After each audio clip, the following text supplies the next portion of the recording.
விடைபெறும் பயணம் என்கிற ஒரு தலைப்பின் கீழ் சிறப்பு சொற்பொழிவு நிகழ்ச்சிக்கு ஏற்பாடு செய்யப்பட்டு அந்த தலைப்பின் கீழ் தொடர்ந்து நாம் ஒரு சில விவரங்களை அறிந்து வருகிறோம். அந்த வரிசையில் இன்றைக்கு பொதுவாக இந்த உலகத்தில் ஒவ்வொரு மனிதர்களுக்கும் அல்லாஹு தஆலா மரணத்தை விதியாக்கி வைத்திருக்கிறான். அந்த மரணம் ஏற்படுகிற மனிதர்கள் பலதரப்பட்ட மனிதர்களாக இந்த உலகத்தில் வாழ்ந்து வருவதை நாம் பார்க்கிறோம். திடீரென மரணம், விபத்துகளுக்கு ஆளாகி மரணம், திடீரென தீராத நோய்க்கு ஆளாகி உடனடியான மரணத்தை மேற்கொள்ளுகிற அன்பர்கள் உண்டு. ஒன்றுமில்லாமல் உறங்கச் செல்கிற அன்பர்கள் காலையில எழாமல் மரணத்தை தழுவுகிற சகோதரர்களும் உண்டு. இப்படி பலதரப்பட்ட மனிதர்கள் திடீர் மரணத்தை அடைகிற அன்பர்களும் உண்டு. ஆனால் பெரும்பான்மையான மரணம் ஒரு தள்ளாத வயதில் நோய்வாய்ப்பட்டு அந்த நோயோடு பல்வேறு வகையான சிரமங்களை தாங்கி மரணிக்கக்கூடிய அன்பர்கள் இந்த உலகத்திலே உண்டு. அல்லாஹு தஆலா இந்த உலகத்தில் வாழ்கிற மக்களுக்கு ஆரோக்கியத்தை வழங்கியதைப் போலவே நோயையும் அல்லாஹு தஆலா தன்னுடைய அடியார்களுக்கு அல்லாஹ் இறக்குகிறான். எதற்காக என்றால் அந்த படைத்தவனை அவர்கள் நினைவு கூற வேண்டும் என்பதற்காக. இந்த உலகத்தில் பாருங்கள், நோய் ஏற்பட்டால், உடல்நல குறைவு ஏற்பட்டால் அதிகம் அதிகம் கடவுளை வேண்ட ஆரம்பிப்பார்கள், கடவுளை சார்ந்து இருப்பார்கள். அந்த நோயிலிருந்து நிவாரணம் பெறுவதற்காக வேண்டி பல்வேறு வகையான சடங்கு சம்பிரதாயங்களில் ஈடுபட்டு கடவுளுடைய அன்பையும் ஆதரவையும் பெற்று நோயிலிருந்து நிவாரணம் பெறுகிற முயற்சியில் மனிதர்கள் இறங்குவதை நீங்கள் பார்க்கலாம். என்ன காரணம்? இந்த உலகத்தில் என்னதான் மனிதன் ஆரோக்கியமுடையவனாக இருந்தாலும், அதிகார வர்க்கத்தினர்களாக இருந்தாலும், பொருளாதாரத்தில் பெரிய அளவில் பணபலம் உடையவர்களாக இருந்தாலும், ஆள்பலம் உடையவர்களாக இருந்தாலும், நீங்கள் எல்லாம் பலகீனமான மக்கள் என்பதை உங்களுக்கு உணர்த்துவதற்காக வேண்டி அல்லாஹு தஆலா அவ்வப்போது நோய்களை இறக்கி அவனை நினைவு கூற வைக்கிறான். இது யதார்த்த சத்தியமான ஒரு நடைமுறை. நோய்களில் பல நோய்கள் உண்டு. இப்பொழுது வாழ்ந்து கொண்டிருக்கிற ஒரு 2 மனிதர்களை நான் உங்களுக்கு குறிப்பிட்டு சொல்கிறேன். நல்ல உடல் ஆரோக்கியம், வெளியே பார்த்தால் ஒன்றுமே தெரியாது, நிறைய சொத்துண்டு அவருக்கு. தூங்கி காலையில் எழுந்தால் மனைவியை பார்த்து நீ யார் என்று கேட்கிறார். பெற்ற மகனை பார்த்து ஏன் எனது வீட்டில் நீங்கள் எல்லாம் இருக்கிறீர்கள் என்று கேட்கிறார். என்ன என்று பார்த்தால், பொதுவாக அல்லாஹு தஆலா இந்த பார்வைக்கும் அந்த மூளைக்கும் எப்படிப்பட்ட ஒரு தொடர்பை அல்லாஹ் வைத்திருக்கிறான் என்று சொன்னால், ஒரு நபரையோ ஒரு பொருளையோ ஒரு மனிதன் பார்க்கிறான் என்றால் உடனடியாக மூளைக்கு அந்த தகவல் போய் அந்த செய்தி பதிவாக இருந்தால் பழக்கப்பட்ட நபர்களாக பேசுகிறார்கள். அந்த செய்தி பதிவாகவில்லையானால் புதிய நபர்களை பார்த்து பேசுவதைப் போல பேசுவார்கள். இது மனிதனுக்கு அல்லாஹு தஆலா வழங்கி இருக்கிற ஒரு ஆற்றல். ஆனால் இவருக்கு என்னானது என்றால், மூளையில் இருக்கிற செய்திகள் எல்லாம் டிலீட் ஆனது, எரேஸ் ஆகிவிட்டது, அழிந்து போய்விட்டது. பார்க்கிற வரை பேசுவார், மறைந்து வந்து திரும்ப உங்களிடத்தில் பார்த்தால் நீங்கள் யார் என்று கேட்பார். அல்லாஹ்வுடைய ஒரு வல்லமையை பார்த்தீர்களா? சமீபத்தில் ஒரு வாரத்திற்கு முன்னதாக ஒரு மனிதரை பற்றி நான் கேள்விப்பட்டேன். அவர் தமிழக முதலமைச்சருக்கு ஒரு கடிதம் எழுதியிருக்கிறாராம். கருணை கொலையின் மூலம் என்னை கொலை செய்து விடுங்கள். என்ன அவருக்கு நோய்? அவரையும் பார்த்தால் ஒன்றுமில்லை, நல்ல ஆரோக்கியமானவர், வெளியே பார்த்தால் எந்த குறையும் இல்லை. ஆனால் அவருக்கு உரிய நோய் என்னவென்றால், மூளை போடுகிற அந்த ஆர்டர் இருக்கிறது. ஒரு பொருளை எடுப்பதற்கு இப்படி கையை அவர் நீட்டினால் அந்த கை இங்கே செல்லுகிறது. அப்பொழுது உண்ண முடியாது, எந்த ஒரு காரியத்தையும் செய்ய முடியாது. ஒரு பொருளை எடுக்க வேண்டுமானால் அந்த பொருளுக்கு நேராக கையை கொண்டு செல்லும் பொழுது அந்த கை ஆட்டோமேட்டிக்காக விலகுகிறது. இப்பொழுது நமக்கு தெரிகிறது, அல்லாஹு தஆலா நமக்கு சொத்து சுகத்தை தராவிட்டாலும், அல்லாஹு தஆலா நமக்கு இந்த உலகத்தில் பெரிய வசதி வாய்ப்புகளை நமக்கு தராவிட்டாலும், ஆரோக்கியத்தோடு சந்தோஷத்தோடு மனைவி மக்களோடு குடும்பத்தோடு அல்லாஹ் வாழ வைத்தாலே நமக்கு போதும்.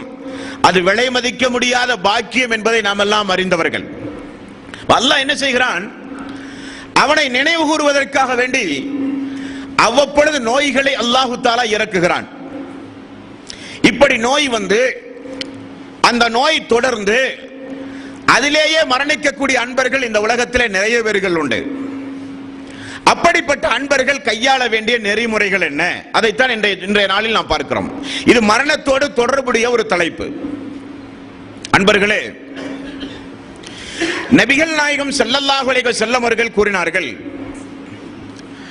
ஒரு முஸ்லிமை நினைத்து நான் ஆச்சரியப்படுகிறேன். என்ன ஆச்சரியம்? ஒரு முஸ்லிமை நினைத்து நான் ஆச்சரியப்படுகிறேன். காரணம், அவருக்கு ஒரு நன்மை ஏற்பட்டாலும் அவர் அல்ஹம்துலில்லாஹ் என்று அல்லாஹுவை புகழ்கிறார். அந்த புகழ்வதின் மூலம் அது அவருக்கு நன்மையாக எழுதப்படுகிறது. ஒரு இறை விசுவாசிக்கு ஒரு தீமை ஏற்பட்டாலும் என்னுடைய இறைவன் எனக்கு இதை ஒரு நன்மையாகத்தான் தந்திருக்கிறான் என்று அதற்கும் அவர் அல்லாஹுவை புகழ்கிறார். தீமை ஏற்பட்டவுடன் நிராசை அடையாமல், ஒரு தீங்கு ஏற்பட்டவுடன் இறைவன் நம்மை கைவிட்டு விட்டான் என்று எண்ணாமல் அதையும் நன்மை என அவர் கருதுகிறார் அந்த இறை விசுவாசி. அப்பொழுதும் அது நன்மை என்று எழுதப்படுகிறது. அந்த இறை விசுவாசியை குறித்து நான் ஆச்சரியப்படுகிறேன். ரசூலுல்லாஹி ஸல்லல்லாஹு அலைஹி வஸல்லம் கூறினார்கள். அப்போ ஒரு இறை விசுவாசி தனக்கு ஒரு நோய் வரும் பொழுது அதை எப்படி எதிர்கொள்ள வேண்டும் என்றால், அந்த நோயை நேர்மாறாக நன்மையாக கருத வேண்டும். இஸ்லாத்தினுடைய அடிப்படை என்னங்க?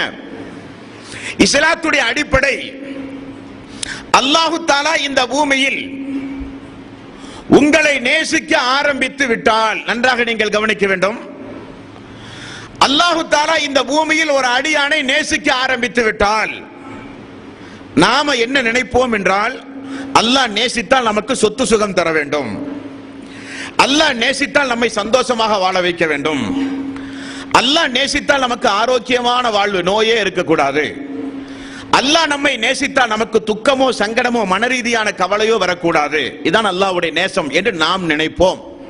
ஆனால் இஸ்லாம் அதற்கு நேர்மாறாக சொல்லுகிறது. அல்லாஹு தஆலா ஒரு அடியானை நேசிக்க ஆரம்பித்தால் அவனை அல்லாஹ் சோதிக்க ஆரம்பிப்பான். சோதனை எந்த அளவுக்கு தொடர்கிறதோ அந்த அளவுக்கு அவனோடு அல்லாஹு தஆலா தொடர்பு வைக்கிறான், அவனை நேசிக்க ஆரம்பிக்கிறான் என்று நபிகள் நாயகம் ஸல்லல்லாஹு அலைஹி வஸல்லம் அவர்கள் கூறினார்கள். இனி ஒரு நபிமொழியை பாருங்கள். மறுமையில் அல்லாஹு தஆலா உங்களை எழுப்பி நிப்பாட்டப்பட்டு விசாரிக்கப்படுகின்ற அந்த நீதிமன்றத்தில் வானவர்கள் கொண்டு வருவார்களா இல்லையா? பட்டோலை, நன்மை தீமை அடங்கிய குறிப்பேடு. அந்த குறிப்பேட்டில் எந்த பாவமும் இல்லாமல், அந்த குறிப்பேட்டில் நன்மை மட்டுமே இருக்கக்கூடிய குறிப்பேடு, பாவங்கள் எல்லாம் அழிக்கப்பட்டு ஒரு வெள்ளை தாளை போல அல்லாஹ் உங்களை சந்திக்க வேண்டும் என்று அல்லாஹ் தீர்மானித்தால், ரசூலுல்லாஹி ஸல்லல்லாஹு அலைஹி வஸல்லம் வாசகத்தை நீங்கள் பார்க்க வேண்டும். அல்லாஹு தஆலா மறுமை நாளில் இந்த அடியானை நான் சந்திக்கும் பொழுது அவன் எந்த பாவம் இல்லாத நிலையில் அவன் என்னை சந்திக்க வேண்டும் என்று அல்லாஹு தஆலா நம்மில் ஒருவரை முடிவு செய்தான் என்று வைத்துக் கொள்ளுங்களேன். அதற்கு அல்லாஹ் செய்வது என்ன தெரியுமா? உலகத்திலேயே வைத்து சிறு சிறு துன்பங்களையும் கஷ்டங்களையும் நோய்களையும் உங்களுக்கு கொடுத்து செய்த பாவங்களுக்குரிய பரிகாரமாக அதை ஆக்கி மரணிக்கின்ற பொழுது எந்த பாவமும் இல்லாத நிலையில் அல்லாஹ் உங்களை மரணிக்க வைக்கிறான். இறை நிராகரிப்பாளர்கள் நேர்மாறாக அல்லாஹ்வினுடைய தண்டனையை அவர்கள் அனுபவிக்க வேண்டும் என்று அல்லாஹ் முடிவு செய்தால் உலகத்தில் அல்லாஹு தஆலா தாராளம் அவர்களுக்கு வாரி வாரி கொடுத்து அனுபவிக்க வைப்பான். அப்படியான அது நமக்கு தேவையில்லை. உண்டுமா இல்லையா? அது நமக்கு தேவையில்லை.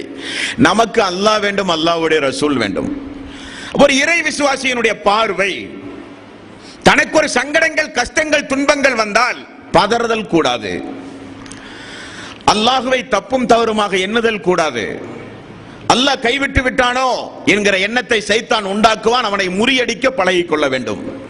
ரசூலுல்லாஹி ஸல்லல்லாஹு அலைஹி வஸல்லம் கூறுகிறார்கள் பாருங்கள், ஒரு இறை விசுவாசிக்கு மனரீதியான கஷ்டங்கள், துன்பம், கவலை, மன உளைச்சல், திடீரென மனச்சோர்வு, அதன் மூலம் அவருக்கு பல்வேறு வகையான சங்கடங்கள், மனரீதியான கஷ்டங்கள் ஒரு இறை விசுவாசிக்கு வந்தாலோ, உடல் ரீதியான நோய்கள், வெட்டுக்காயங்களோ சிறுகாயங்களோ வேறு ஏதாவது உடல் ரீதியான நோய்களோ வந்தாலும், காலில் தைக்கிற முள் முதற்கொண்டு அவர் என்னுடைய இறைவன் காரணமில்லாமல் இதை செய்ய மாட்டான் என்று சொல்லி அல்லாஹுவை முழுக்க முழுக்க விசுவாசித்து பொறுமை காத்தால் அவை எல்லாம் அவருக்கு நன்மையுடைய பட்டியலில் அல்லாஹ் ரப்பல் ஆலமீன் எழுதுகிறான் என்றும் நபிகள் நாயகம் ஸல்லல்லாஹு அலைஹி வஸல்லம் அவர்கள் கூறினார்கள். அன்பர்களே, அல்லாஹ்வுடைய ரசூல் சொல்லுகிறார்கள், சாதாரணமாக நமக்கெல்லாம் ஒரு காய்ச்சல் ஏற்பட்டால், வயிற்றுப்போக்கு ஏற்பட்டால், ஏதாவது நோய் ஏற்பட்டால்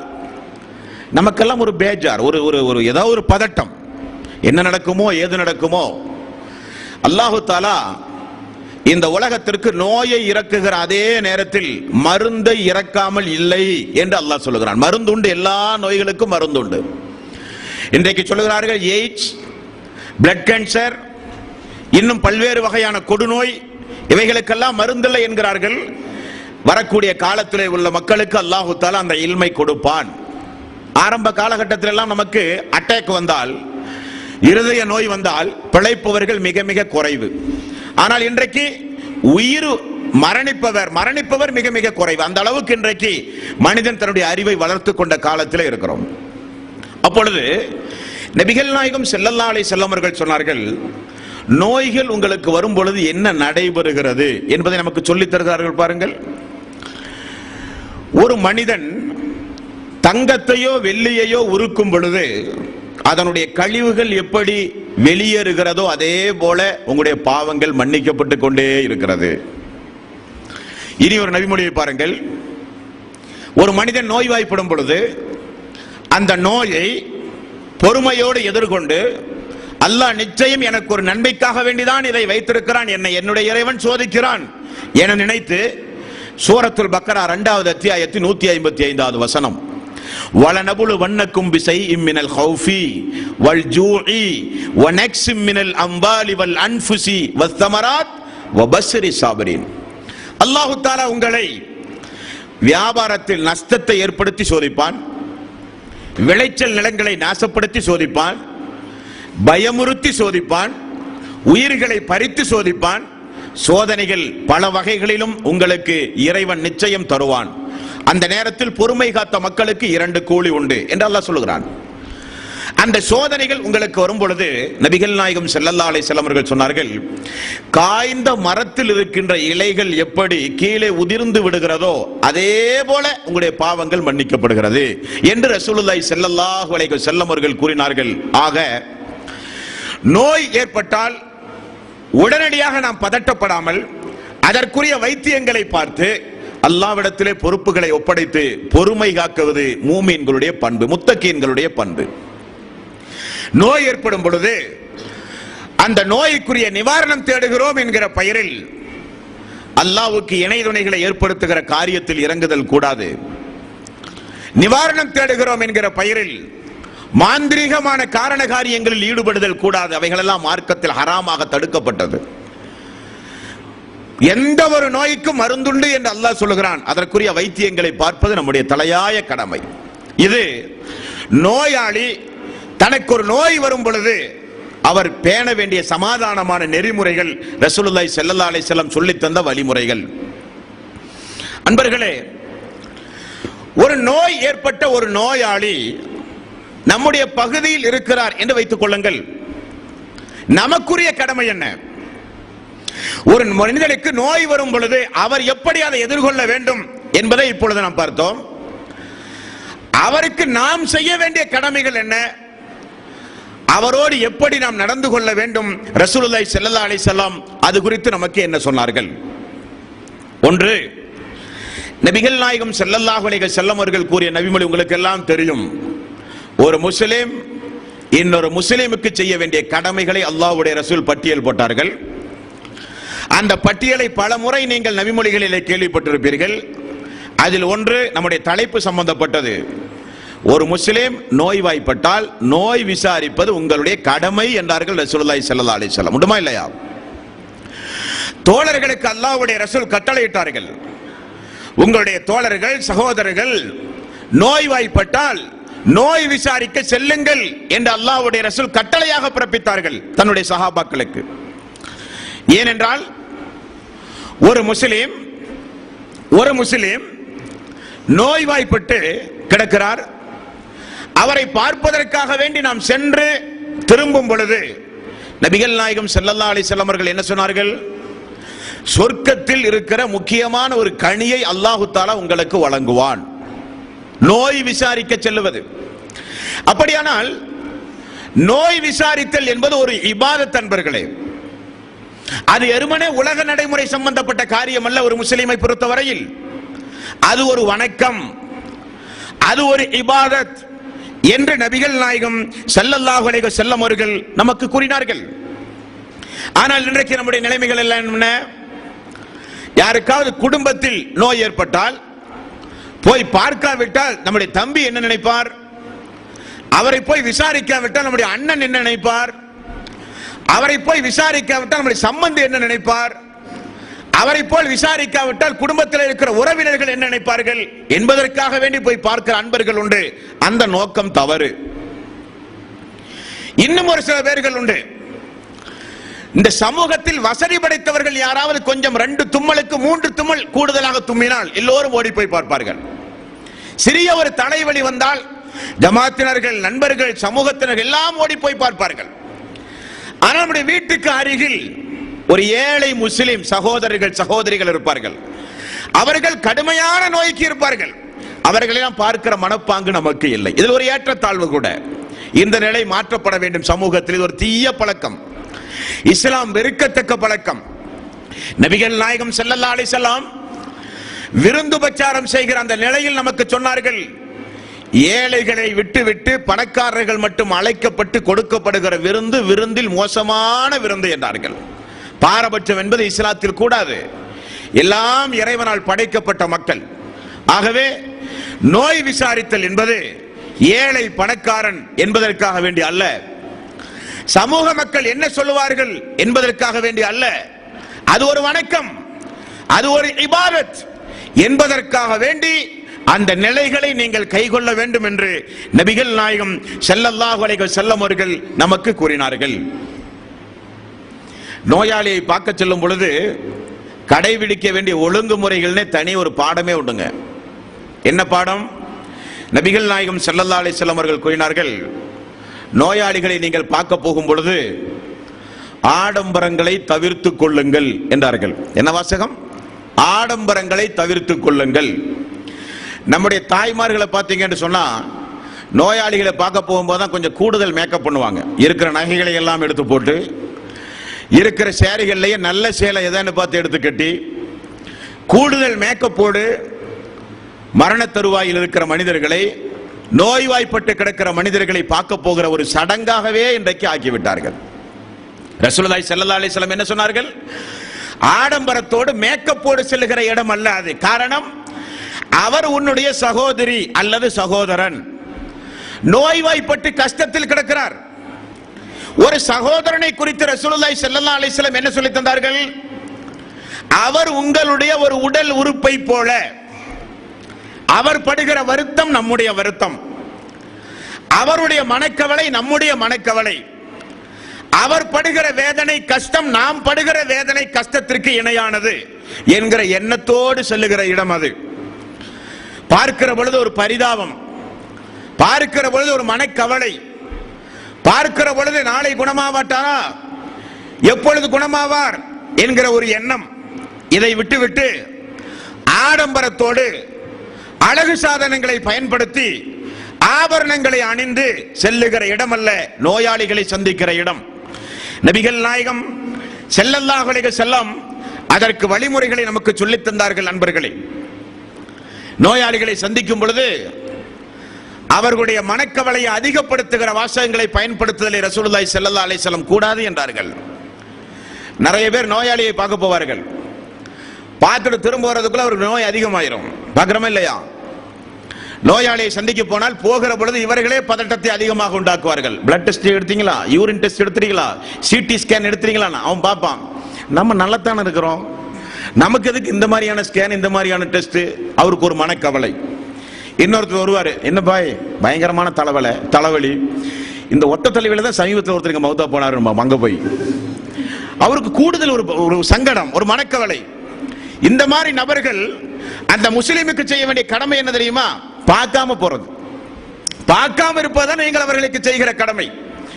நபிகள் நாயகம் ஸல்லல்லாஹு அலைஹி வஸல்லம் ஒரு இறை விசுவாசி நோய் விசாரிக்க செல்லும் பொழுது எப்படி நடந்து கொள்ள வேண்டும் என்கிற வழிமுறையை ரசூலுல்லாஹி ஸல்லல்லாஹு அலைஹி வஸல்லம் நமக்கு சொல்லித் தருகிறார்கள்.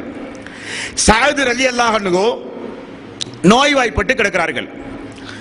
நபிகள் நாயகம் ஸல்லல்லாஹு அலைஹி வஸல்லம் பார்க்க போய் அவருடைய நெற்றியிலே கை வைத்து அவருடைய முகத்தை தடவி அவருடைய மார்பகத்தோடு தடவி நபிகள் நாயகம் ஸல்லல்லாஹு அலைஹி வஸல்லம் செய்த துஆ, அல்லாஹ்வே சஅத் அவர்களுக்கு நீ ஒரு ஷிஃபாவை கொடு, சஅத் அவர்களுடைய பாவங்களை நீ மன்னிப்பாயாக. இது மூமின்களுடைய வழிமுறை, நபிகள் நாயகம் ஸல்லல்லாஹு அலைஹி வஸல்லம் செய்து கொண்ட வழிமுறை. என்பர்களே, அவரே ஒரு பேஷண்ட், ஒரு நோயாளி என்று தெரிந்து அவருக்கு சங்கடம் தருகிற வாசகங்களை பயன்படுத்துதல் கூடாது. ஒரு சில நோயாளிகளை மருத்துவர்கள் சொல்லியிருப்பார்கள், நீங்கள் பேசக்கூடாது, அதிகம் பேசக்கூடாது என்பார். அந்த நிலை புரிந்து நாம் செல்லுவது நம்முடைய கடமை. நோயாளியை பார்க்க செல்லும் பொழுது அவரோடு இருக்கக்கூடிய உறவினர்களிடத்தில் முதலில் விசாரிக்க வேண்டும். இப்பொழுது எப்படி இருக்கிறார், பேசலாமா, அவர் நிலை என்ன? முதலில் அவர்களிடத்திலே அதற்குரிய அனுமதிகளை பெற்று பேசுவது நல்ல ஒரு பண்பு. அவருடைய நிலைகளை உணர்ந்து பேசுவது நல்ல ஒரு பண்பு. ஒரு சில பேர்கள் பார்த்தா சிறிய ஒரு தலைவலி வந்தாலே தாங்க மாட்டார்கள், அப்படிப்பட்ட மன பதட்டத்தில் இருப்பார்கள். அந்த மனநிலையை புரிந்து அவர்களுக்கு 4 நல்ல வார்த்தை, அல்லாஹ் தஆலா உங்களை கைவிட மாட்டான் சொல்லி பாருங்கள். அவருடைய உள்ளத்தில் ஒரு அபரிவிதமான ஒரு தெம்பு வரும். அப்படிப்பட்ட வாசகத்தை ரசூலுல்லாஹி ஸல்லல்லாஹு அலைஹி வஸல்லம் நமக்கு கற்றுத் தந்துள்ளார்கள். நண்பர்களே, நபிகள் நாயகம் ஸல்லல்லாஹு அலைஹி வஸல்லம் தோழர்களை எப்படியெல்லாம் நலன் விசாரித்திருக்கிறார்கள் பாருங்கள். ஒரு நோயாளியை சந்திக்க செல்லும் பொழுது அவருக்கு என்ன தேவை என கேட்டறிந்து அவருடைய தேவைகளை பூர்த்தி செய்வது கூட பார்க்க செல்கிற மனிதர்களுடைய கடமை என்றார்கள் ரசூலுல்லாஹி ஸல்லல்லாஹு அலைஹி வஸல்லம். நபி தோழர்களை பார்க்க செல்லும் பொழுது நபிகள் நாயகம் ஸல்லல்லாஹு அலைஹி வஸல்லம், இப்பொழுது உங்களுக்கு என்ன தேவை, என்ன உங்களுக்கு வேண்டும், எப்படி இருக்கிறீர்கள், ஏதாவது வாங்கி வரவா? நபிகள் நாயகம் ஸல்லல்லாஹு அலைஹி வஸல்லமுடைய நடைமுறைகளை பாருங்கள் நண்பர்களே. ஏன் இவ்வளவு கரிசனம் இஸ்லாமிய மார்க்கத்தில் சொல்லப்படுகிறது? அது ஒரு இபாதத், நமக்கு நன்மையை பெற்று தருகிற இபாதத், அவருக்கு அதிகம் அதிகம் பாவங்கள் மன்னிக்கப்படுகிற ஒரு இபாதத். ஒரு இபாதத்தில் இருக்கிற மனிதனை இபாதத்து செய்வதற்காக வேண்டி சந்திக்கிற நாம் அப்படிப்பட்ட இடங்களில் கேலி பேச்சுகளை தவிர்த்துக் கொள்வது நல்லது. தமாசுகள் பேசுவது, கேலி பேச்சுகள் பேசுவது, அரட்டை அடிப்பதற்காக வேண்டியே நோயாளிகளை சந்திக்கக்கூடிய அன்பர்கள் உண்டு. இவைகள் எல்லாம் தவறு. வரக்கூடிய காலங்களில் திருத்திக் கொள்ள பழகிக் கொள்ள வேண்டும். நபிகள் நாயகம் ஸல்லல்லாஹு அலைஹி வஸல்லம் அவர்கள் கூறினார்கள், நோயாளியை சந்தித்து நீங்கள் திரும்ப வரும் பொழுது வானவர்கள் இறக்கையை தாழ்த்தி உங்களை வரவேற்கிறார்கள் என்று நபிகள் நாயகம் ஸல்லல்லாஹு அலைஹி வஸல்லம் அவர்கள் கூறினார்கள். அப்படிப்பட்ட ஒரு இபாதத் இந்த இபாதத். இனி இந்த இஸ்லாமிய மார்க்கத்தில் ஆண்கள் நோய்வாய்ப்பட்டால் ஆண்கள் பார்க்கிறார்கள், பெண்கள் நோய்வாய்ப்பட்டால் பெண்கள் போய் பார்க்கிறார்கள். ஒரு ஆண் ஒரு பெண்ணை பார்க்கலாமா? ஒரு பெண்ணை ஒரு ஆண் போய் விசாரிக்கலாமா என்ற ஹதீசுகளை ஆய்வு செய்து பார்த்தால் இந்த இபாதத் பொதுவானது. மார்க்கம் தடை செய்யப்பட்ட ஆடையோடு அந்த பெண்கள் இருந்தால் அந்த பெண்களை போய் நலன் விசாரிக்கலாம் ஆண்கள். ஆண்களுக்கு உடல்நலை குறைவு ஏற்பட்டால் பெண்கள் வந்து நலன் விசாரிக்கலாம், அவர்களுக்காக வேண்டி துஆ செய்யலாம். மார்க்கத்தில் அனுமதி உண்டு. உதாரணத்திற்கு ரசூலுல்லாஹி ஸல்லல்லாஹு அலைஹி வஸல்லம் மதீனா சென்ற பொழுது மதீனாவினுடைய அந்த சூழ்நிலை மக்களுக்கு ஒற்று வராத காரணத்தினால் காய்ச்சல்கள் ஏற்பட்டது. அதில் அபூபக்கர் சித்திக் ரலியல்லாஹு அன்ஹு, பிலால் ரலியல்லாஹு அன்ஹு அவர்கள், இப்படிப்பட்ட பெயர் குறிப்பிடப்பட்ட நபித்தோழர்களும் உண்டு. ஆயிஷா ரலியல்லாஹு அன்ஹா அவர்கள் நோய் விசாரிக்க செல்கிறார்கள். பாருங்கள், தந்தையே எப்படி இருக்கிறீர்கள்? அல்லாஹு தஆலா உங்களுக்கு ஷிஃபாவை தரட்டும். பக்கத்தில் இருக்கிற பிலால் அவர்களே உங்களுக்கு நோய் எப்படி இருக்கிறது? ஒன்றுமில்லை, அல்லாஹு தஆலா நம்மை கைவிட மாட்டான். ஆறுதல் ஆயிஷா ரலியல்லாஹு அன்ஹா அவர்கள் கூறுகிறார்கள். ஆண்கள் நோய்வாய்ப்பட்டால் பெண்கள் போய் சந்தித்து ஆறுதல் சொல்லி பிரார்த்தனை செய்வது மார்க்கத்தில் தடை செய்யப்பட்டதல்ல, அனுமதிக்கப்பட்டது. நபிகள் நாயகம் ஸல்லல்லாஹு அலைஹி வஸல்லம் காலத்தில் பெண்களை நோய் விசாரிக்க அல்லாஹ்வுடைய ரசூல் சென்றிருக்கிறார்கள். பெண்களை நோய் விசாரிக்க அல்லாஹ்வுடைய ரசூல் உம்மு அலா என்கிற ஒரு பெண்மணியை நபிகள் நாயகம் ஸல்லல்லாஹு அலைஹி வஸல்லம் அவர்கள் சந்தித்து அந்த அம்மாவுக்கு நோய் நிவாரணத்திற்காக வேண்டி பிரார்த்தனை செய்துள்ளார்கள் என்று ஹதீஸ்களிலே பார்க்கிறோம். சிறுவர்களை சந்திக்கலாமா? நம்முடைய வாழ்வில் அப்படிப்பட்ட ஒரு அம்சம் உண்டுமா அன்பர்களே? எனது பிள்ளை, உங்களுடைய குழந்தைகள், நண்பர்களுடைய குழந்தைகள், யாருக்காவது உடல்நலவு குறைவு ஏற்பட்டால் அது நமக்கு ஒரு பொருட்டே அல்ல, குடும்பத்தினர்கள் பார்ப்பார்கள் என்று ஒதுக்கி தள்ளிவிட்டோம். அப்படி அல்ல. நபிகள் நாயகம் ஸல்லல்லாஹு அலைஹி வஸல்லம் இடத்தில் ஒரு யூத மனிதனுடைய ஒரு சிறுவர் அல்லாஹ்வுடைய ரசூலிடத்திலே வேலை பார்த்துக் கொண்டிருந்தார். திடீரென அவரை காணவில்லை.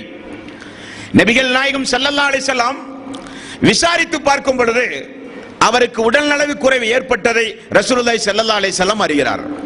ஓடி போய் நபிகள் நாயகம் ஸல்லல்லாஹு அலைஹி வஸல்லம் எப்படி இருக்கிறீர்கள்?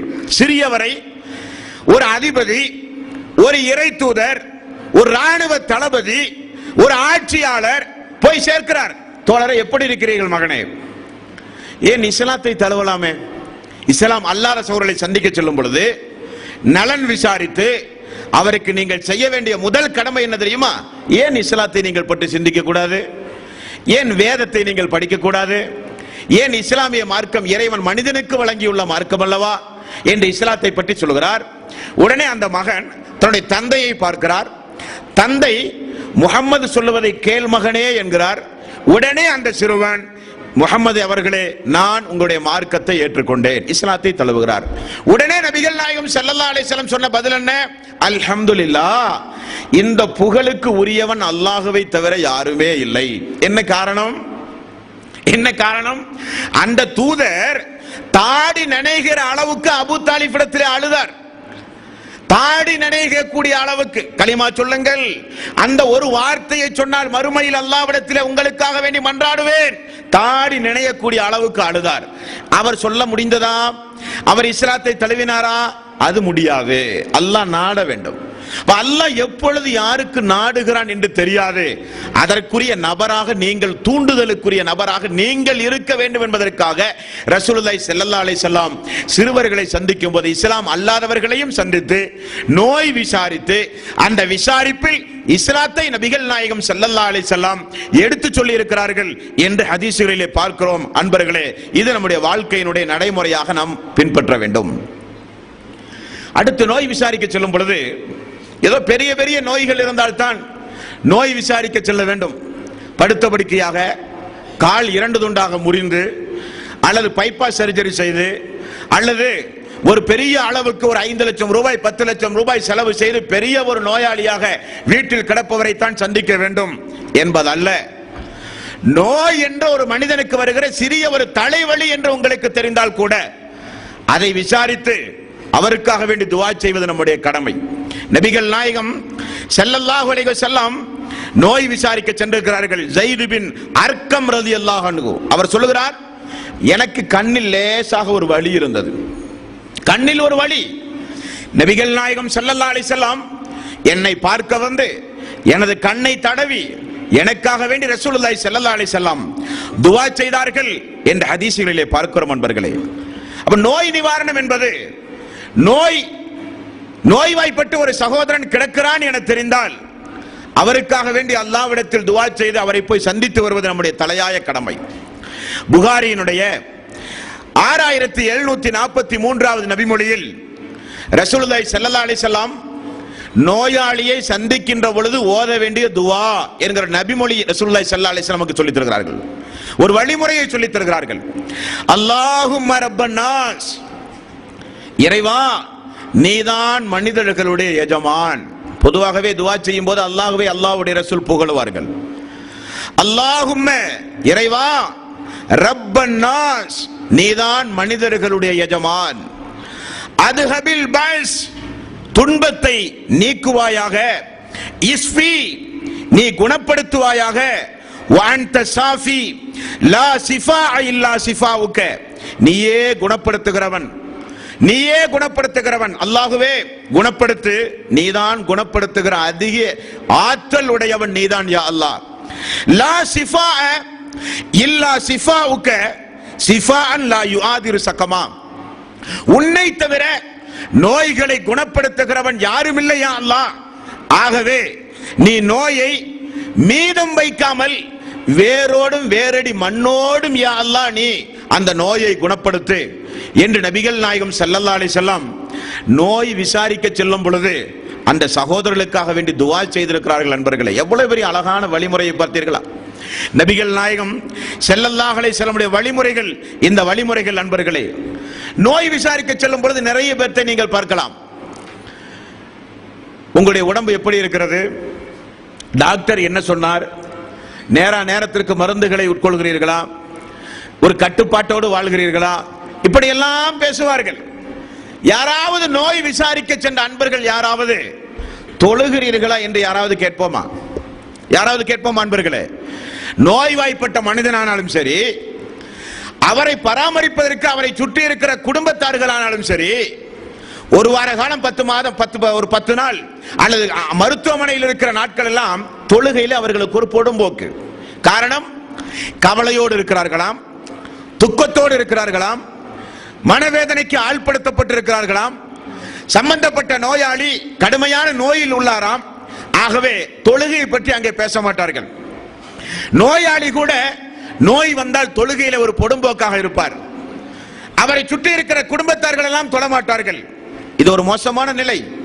காரணம், நோயாளி தான் அதிகம் பிரார்த்தனை செய்ய வேண்டிய நபர், நோயாளி தான் அதிகம் இறை தியானத்தில் இருக்க வேண்டிய மனிதர், நோயாளி தான் அந்த தொழுகை அதிகம் பேண வேண்டிய ஒரு மனிதர். நபிகள் நாயகம் ஸல்லல்லாஹு அலைஹி வஸல்லம் காலத்தில் போர்க்களத்தில் சஹாபாக்கள் தொழுதிருக்கிறார்கள். பார்க்கிறோமா இல்லையா? எதிரிகள் கையில் ஆயுதத்தை எடுத்து கொலை செய்ய முற்படுகிற களம் போர்க்களம். அந்த போர்க்களத்தில் கூட நபிகள் நாயகம் ஸல்லல்லாஹு அலைஹி வஸல்லம் தொழுதாக வேண்டும், கண்டிப்பாக போர்க்களத்திலும் தொழுகை நிறைவேற்றப்பட வேண்டும் என்று அல்லாஹ் தஆலா அவனுடைய அருள்மறையாம் திருமறை குர்ஆனிலே ஆயத்தை இறக்கி இருக்கிறான். அதிகம் இறை தியானத்தில் இருக்க வேண்டிய நேரம் நோய்வாய்ப்படுகிற பொழுது, அந்த நேரத்தில் இபாதத்துகளை விட்டும் நாம் ஓய்வெடுக்கவோ இபாதத்துகளுடைய விஷயத்தில் பொடும்போக்காக இருப்பதோ மிகப்பெரிய தவறு. காரணம், நபிகள் நாயகம் ஸல்லல்லாஹு அலைஹி வஸல்லம் உங்களால் நின்று கொண்டு தொழ முடியாவிட்டால் அமர்ந்து கொண்டு தொழுங்கள், அமர்ந்து கொண்டு தொழ முடியாவிட்டால் படுத்துக் கொண்டாவது நீங்கள் தொழ வேண்டும். அசுத்தங்கள் இருந்தால் தண்ணீரை பயன்படுத்த முடியவில்லையா, அவருக்கு பணிவிடை செய்கிற குடும்பத்தார்கள் மண்ணை கொண்டு வந்து தயமமாவது செய்து கொடுக்க வேண்டும். அதுவும் முடியவில்லையா, கண்டிப்பாக தொழுதே ஆக வேண்டும். நபிகள் நாயகம் ஸல்லல்லாஹு அலைஹி வஸல்லம் அந்த தொழுகை அந்த அளவுக்கு வலியுறுத்தி கூறியுள்ளார்கள். நோயாளிகள் கண்டிப்பாக இபாதத்துடைய விஷயத்தில் அந்த நேரத்தில் அதிகம் கவனமுடையவர்களாக இருக்க வேண்டும். காரணம், அந்த நோயினுடைய பாதிப்பால், மனக்கவலையால், கஷ்டத்தால், வேதனையால் சைத்தான் நம்முடைய கவனத்தை திசை திருப்பலாம். அல்லாஹ்வை குறித்து தப்பும் தவறுமான எண்ணங்களை எல்லாம் சைத்தான் ஏற்படுத்துவான். அது சக்கராத்துடைய நேரத்தில் உள்ள பாடத்தில் இன்ஷா அல்லாஹ் பார்ப்போம். அப்படி நோய்வாய்ப்படும் பொழுது தொழுகையில் அதிக கவனம் தேவை. ரசூலுல்லாஹி ஸல்லல்லாஹு அலைஹி வஸல்லம் உங்களுக்கு ஜுமா கடமை இல்லை என்றார்கள், ஜமாத்தோடு தொழுவது கடமை இல்லை என்றார்கள். நோயாளி ஜமாத்து கடமை இல்லாத மனிதர், நோயாளிக்கு ஜும்மா கடமை இல்லை என்றார்கள். எல்லா சலுகைகளையும் நபிகள் நாயகம் ஸல்லல்லாஹு அலைஹி வஸல்லம் அவர்கள் கொடுத்தார்கள். நான் ஆரம்பத்தில் சொன்னதை போல நின்று கொண்டு தொழ முடியாவிட்டால் ஒரு சேரில் அமர்ந்தாவது தொழ வேண்டும். அமர்ந்து தொழ முடியாத அளவுக்கு நோய் ஏற்பட்டிருந்தால் படுத்துக் கொண்டாவது தொழ வேண்டும். காரணம், அந்த நோயின் மூலம் அல்லாஹ் நாடினால் நீங்கள் மரணிக்கலாம். ஒரு தொழுகையாளியாக அல்லாஹ்வுக்கு துஆ செய்த நிலையில், தஸ்பீஹ் செய்த நிலையில், அவரை சுற்றி இருக்கிற மக்கள் எல்லாம் குடும்பத்தார்கள் அவர் தொழுகிறாரா, அவருக்குரிய தொழுகைக்குரிய ஏற்பாடுகளை செய்து கொடுக்க வேண்டும். அவர் எழுந்து ஒது செய்ய முடியாதவரா, அதற்குரிய வாய்ப்புகளை நாம் அமைத்துக் கொடுக்க வேண்டும். வெறும் மருந்து மாத்திரை மட்டும் கொடுப்பது உடன் இருக்கிறவருடைய கடமை அல்ல. அந்த தொழுகைக்குரிய வசதியை நீ செய்து கொடுக்காவிட்டால் மறுமை நாளில் உங்களுக்கு எதிராக அவர் சாட்சி சொன்னால் அல்லாஹ்வுடைய நீதிமன்றத்தில் தப்பிக்கவே முடியாது. இதெல்லாம் நோயாளிகள் பேண வேண்டிய கடமை. அடுத்தது பாருங்கள், இப்படிப்பட்ட ஒரு நோயாளி தன்னை வருத்திக் கொள்வதற்கு மார்க்கத்தில் அனுமதி உண்டுமா? நோய் அதிகமாகிவிட்டது, எதை உண்டாலும் அந்த நோய் நிவாரணமாவதாக இல்லை, இருக்கிற பணமெல்லாம் செலவாகிவிட்டது, குடும்பத்தார்கள் எல்லாம் ஜமாத்தாக ஏறி இறங்கி எல்லாம் வசூல் செய்தார்கள், எல்லா பணமும் போனது, நோய் நிவாரணமாகவில்லை. ஏன் குடும்பத்திற்கு பாரமாக இருப்போமே, தற்கொலை செய்யலாமா?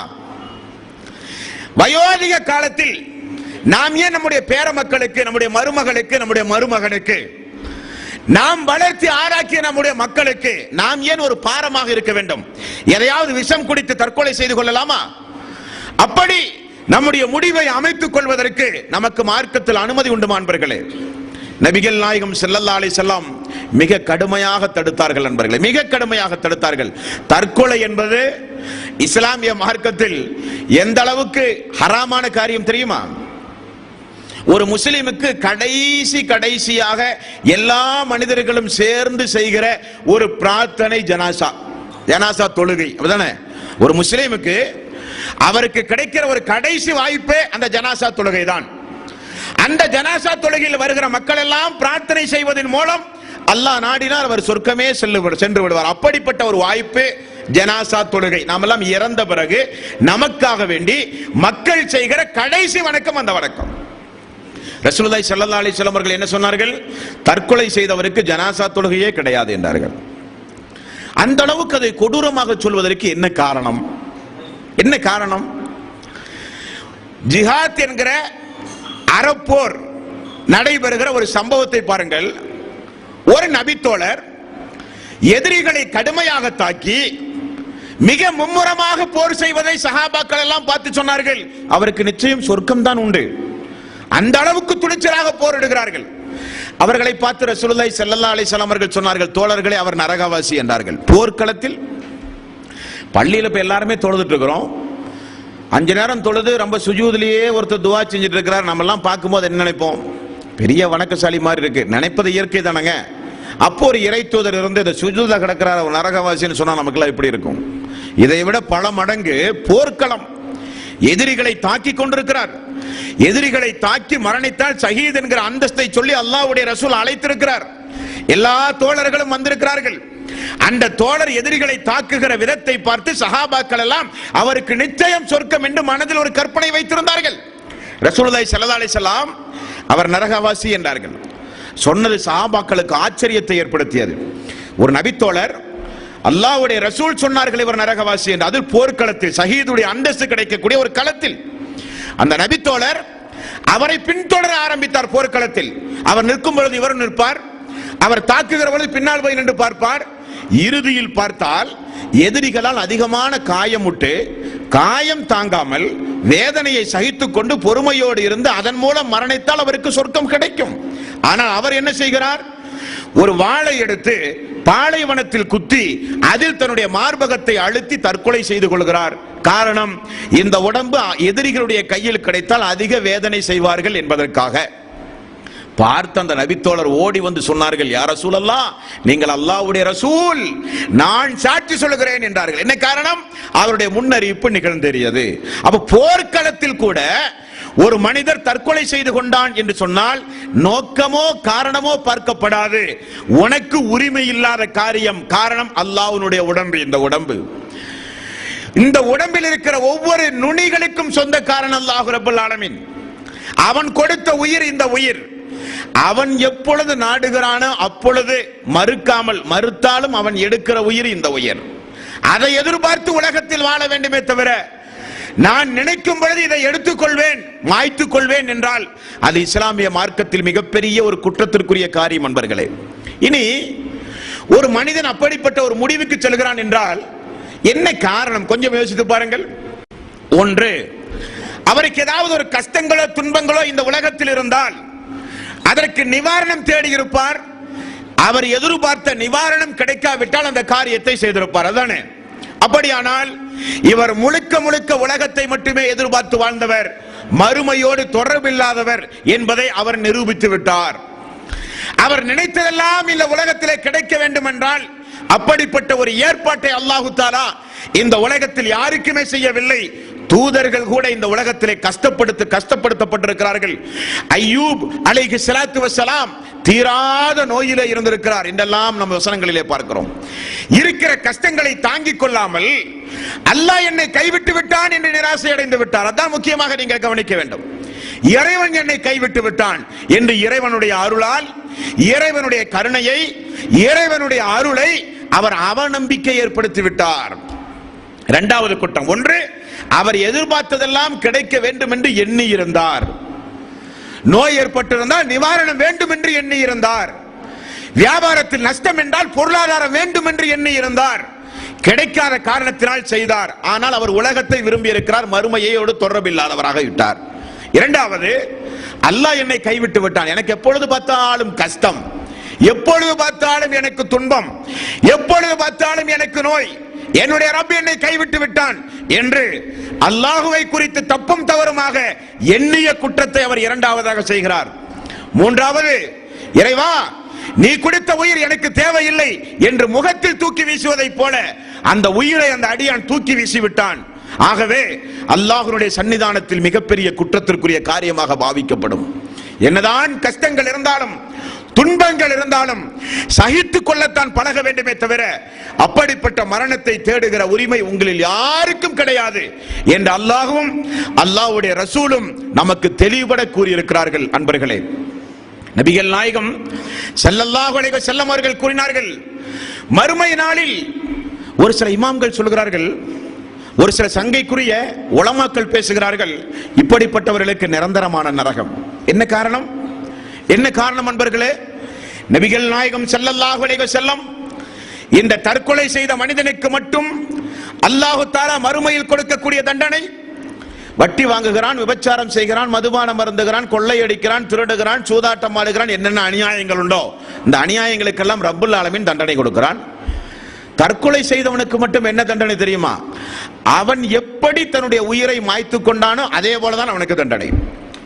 ரசூலுல்லாஹி ஸல்லல்லாஹு அலைஹி வஸல்லம் அவர்கள் சொன்னார்கள், உயர்வான மலையிலே இருந்து அவன் குதித்து தன்னுடைய உயிரை மாய்த்து கொண்டால் நரகத்தில் அப்படி அவன் குதித்துக் கொண்டே இருப்பான்.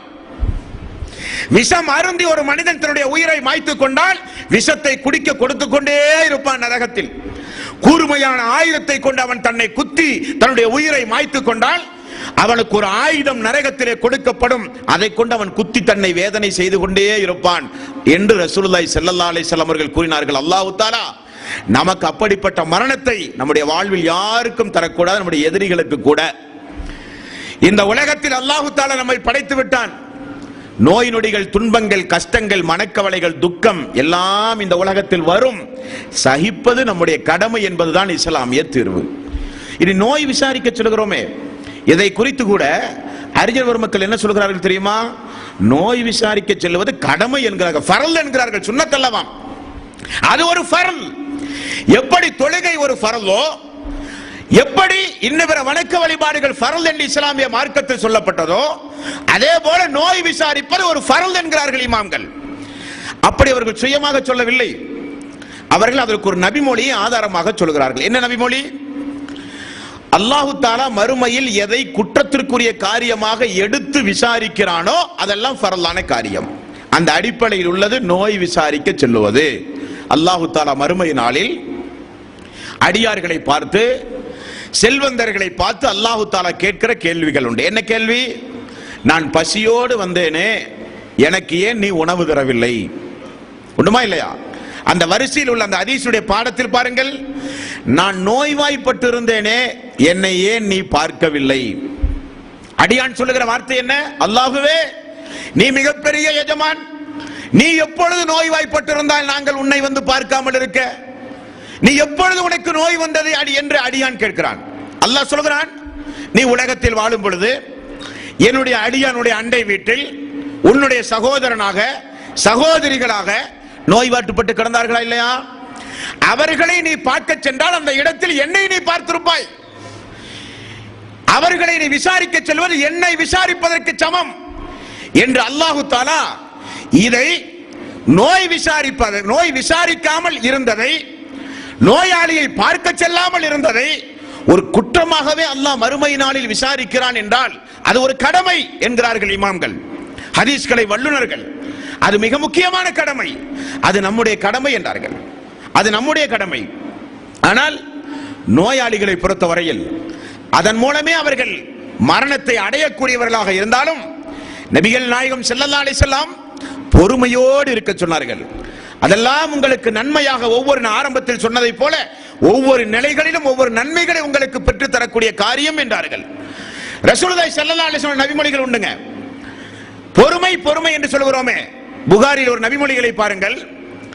உங்களுக்கு ஒரு கஷ்டம் ஏற்படும் பொழுது, ஒரு துன்பம் ஏற்படும் பொழுது, வீட்டில் ஒரு மரணம் ஏற்படும் பொழுது எப்ப பொறுமையா இருக்கணும்?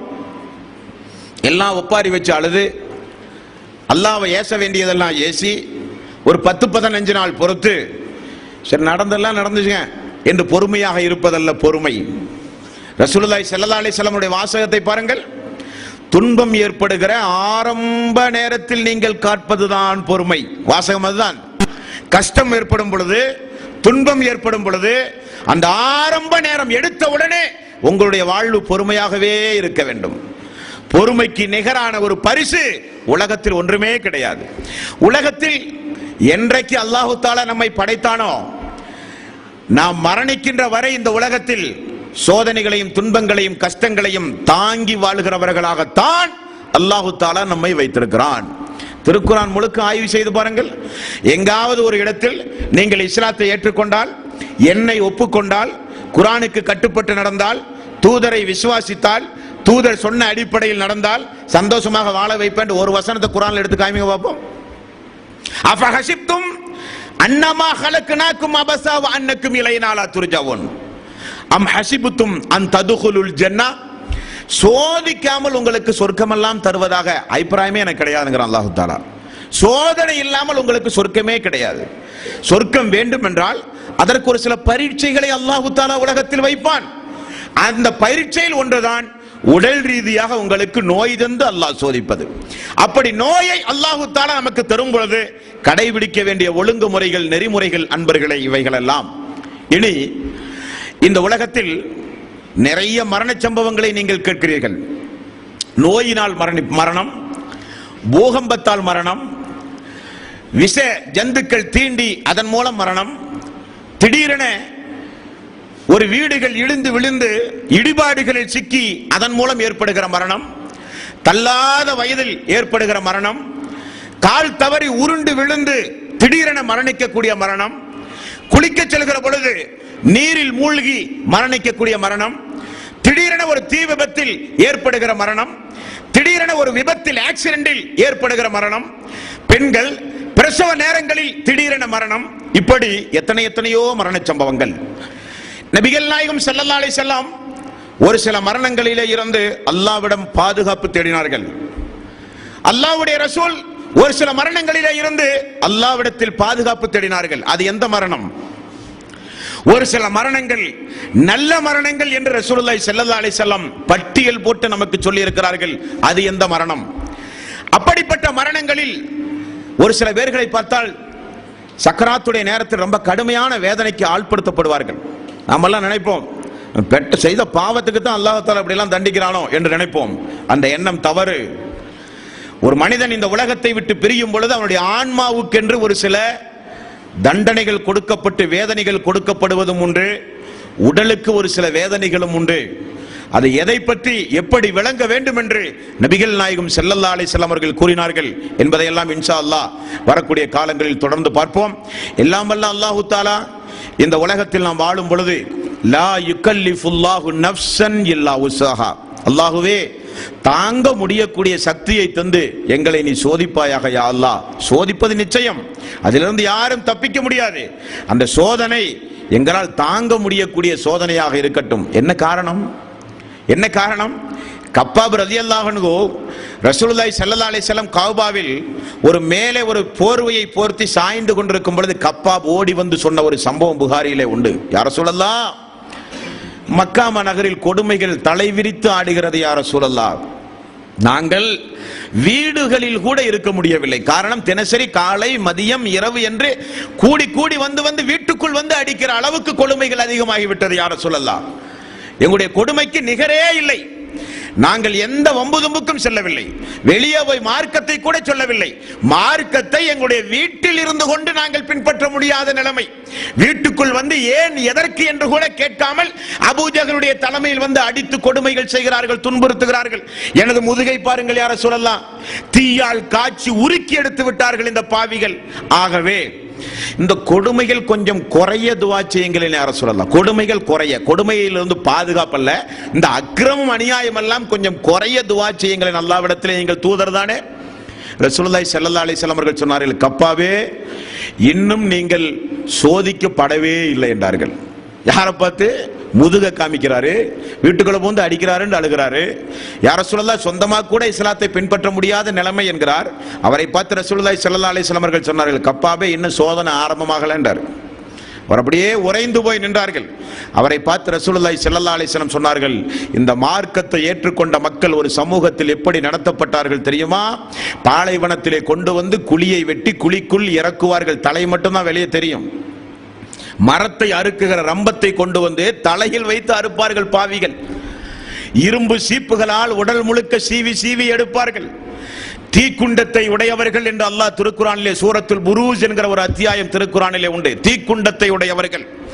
அவன் என்ன செய்கிறான்? ஒரு கொடுங்கோல அரசன் அந்த நாட்டில் மிகப்பெரிய ஒரு அகல் வெட்டி அதில் தீயை மூட்டி யாரெல்லாம் இஸ்லாத்தை தழுவினார்கள் அவர்களை எல்லாம் பிடித்து பிடித்து தள்ளுகிற ஒரு கொடுங்கோலன் இருந்த காலம். ஆகவேதான் அல்லாஹ் சொல்கிறான், நமக்கு அல்லாஹ்வுடைய ரசூலுக்கு இறக்கிய வசனத்தில் அல்லாஹ் சொல்கிறான், லா யுகல்லிஃபுல்லாஹு நஃப்ஸன் இல்லா உஸ்ஸஹா. அல்லாஹ்வே நீ சோதனை செய், தாங்க முடியக்கூடிய சோதனை எங்களுக்கு தாயா அல்லாஹ் என்கிற பிரார்த்தனை செய்ய நாம் எல்லாம் கடமைப்பட்டிருக்கிறோம். என்னதான் கஷ்டங்கள் வந்தாலும் துன்பங்கள் வந்தாலும் எதிர்மறையாக சிந்திக்க நாம் எல்லாம் பழகிக் கொள்ள வேண்டும். நாம் எல்லாம் 2010 டிசம்பர் வரும் பொழுது நம்ம கொஞ்சம் யோசிக்கணும். 2010 நமக்கு எந்த சோதனையும் வரலையே, 2010 எந்த கஷ்டத்தையும் நமக்கு அல்லாஹ் தஆலா தரலையே, அல்லாஹ் தஆலா நம்மளை நேசிக்கலையோ, இப்படி புரிய நாமெல்லாம் பழகப்படுத்திக் கொள்ள வேண்டும். இந்த மாசமே சரியில்லை, இந்த நாளே சரியில்லை, இந்த வாரமே சரியில்லை, எங்க பார்த்தாலும் கஷ்டம், எங்க பார்த்தாலும் துன்பம். சந்தோஷப்பட சொல்கிறார்கள் ரசூலுல்லாஹி ஸல்லல்லாஹு அலைஹி வஸல்லம். காரணம், எந்த அளவுக்கு அல்லாஹ் உங்களை சோதிக்கிறானோ, சோதனைகள் எந்த அளவுக்கு வாழ்வில் அதிகமாகிறதோ அந்த அளவுக்கு அல்லாஹ்வோடு நீங்கள் நெருங்கி செல்கிறீர்கள் என்றார்கள் ரசூலுல்லாஹி ஸல்லல்லாஹு அலைஹி வஸல்லம். ஆகவே சோதனைகள் வரும் பொழுது பொறுமையோடு எதிர்கொள்ள வேண்டும். நோயாளிகள் நோய்வாய்ப்படும் பொழுது பதட்டப்பட வேண்டிய அவசியம் இல்லை. உரிய வைத்தியங்களை செய்து அல்லாஹ்விடத்திலே தஸ்பீகள் துஆக்களை செய்ய வேண்டிய அற்புதமான நேரம். நோயாளிக்கு அருகில் எப்பொழுதும் மலக்குமார்கள் இருந்து கொண்டே இருப்பாராம். அவர் செய்கிற துஆவுக்கெல்லாம் ஆமீன் ஆமீன் என்று சொல்லிக்கொண்டு, யா அல்லாஹ் என்ன தவிர உனக்கு வேற கண்ணே தெரியாதா, ஆமீன் பார்கள் மலக்குமார்கள். யா அல்லாஹ் நான் இவ்வளவு கஷ்டப்பட்டு கிடக்கிறேனே, தொழுதனே, நோன்பு வச்சனே, என்ன மறந்துட்டியா, ஆமீன். அவன் அல்லாஹ் தஆலா உங்களை மறந்துடுவான். அதனால மலக்குமார்கள் இருக்கக்கூடிய இடம், துஆ அதிகம் அதிகம் அல்லாஹ்விடத்தில் ஏற்றுக்கொள்ளக்கூடிய இடம். பொறுமை என்பது பாவங்கள் மன்னிக்கப்படுவதற்கு அதிக தகுதி படைத்த இடம் ஒரு நோயாளிக்கு என்றார்கள் ரசூலுல்லாஹி ஸல்லல்லாஹு அலைஹி வஸல்லம். ஆகவே நோய் வரும்போது பதட்டப்படாமல், எதிர்வினையாக சிந்திக்காமல், அல்லாஹ்வை தப்பும் தவறுமாக எண்ணாமல், தற்கொலை முயற்சிகளிலே ஈடுபடாமல் நாம் ஒவ்வொருவரும் நம்முடைய மரணம் முஸ்லிமான மரணமாக அமைய பொறுமை, பாவங்கள் மன்னிக்கப்படுகிற நல்ல அமல்களை செய்து, குறிப்பாக தொழுகை, துஆக்கள், தௌபா போன்ற காரியங்களில் ஒவ்வொரு நோயாளிகளிலும் ஈடுபட்டு நாம் அந்த மரணத்தை எதிர்கொள்ள தயாராக இருக்க வேண்டுமே தவிர நாம மரணத்தை முடிவு செய்தல் கூடாது. மரணத்தை விரும்பி அல்லாஹ்விடத்திலே பிரார்த்தனை செய்வதையும் கூடாது என்பதை நேற்றைய தினம் நாம் பார்த்தோம். அப்படிப்பட்ட வழிமுறைகளை பேணி நடக்கக்கூடிய நல்லவர்களாக அல்லாஹ் நாம் எல்லோரையும் ஆக்கி அருள் புரிவானாக. வாஹிரு தௌவானா அனில் ஹம்துலில்லாஹி ரப்பில் ஆலமீன். அஸ்ஸலாமு அலைக்கும் வ ரஹ்மத்துல்லாஹி